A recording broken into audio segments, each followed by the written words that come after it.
নমস্কার, Mukherjees living family. আমি মৌমিতা, ফরিদাবাদ থেকে। শীতের একটা সুন্দর রবিবাসরীয় সকালে গরম চায়ের সাথে তোমাদের সকলকে সুপ্রভাত জানাই আমার এই ছোট্ট একটা ব্লগে। আশা করছি সবাই তোমরা খুব ভালো আছো, সবাইয়ের জীবন হাসি খুশি চলছে। শীতকালটা আমার ভীষণ প্রিয়। আমি জন্মেছিও শীতের পরশেই। নভেম্বর আমার বার্থডে মান্থ।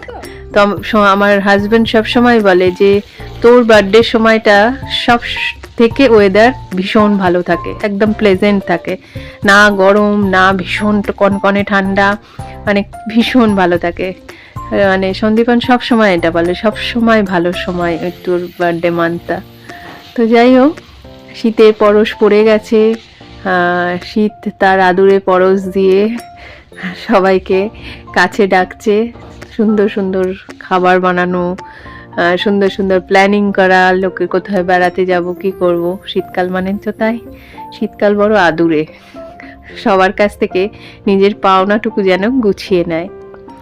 আজকে একটুখানি ম্যাগি একটু অন্যরকমভাবে বানিয়ে নিজেরা সকালের ব্রেকফাস্টটা সারলাম।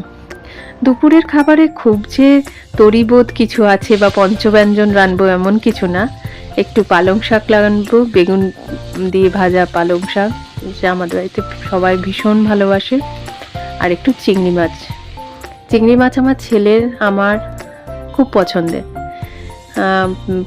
আমি বেঙ্গল ছাড়া সাউথেও প্রচুর চিংড়ি মাছ খেয়েছি যতদিন ছিলাম, কিন্তু নর্থের দিকে নিজেদের পছন্দের মাছ বা রোজকার মাছ খাওয়াটা একটু চাপের ব্যাপার।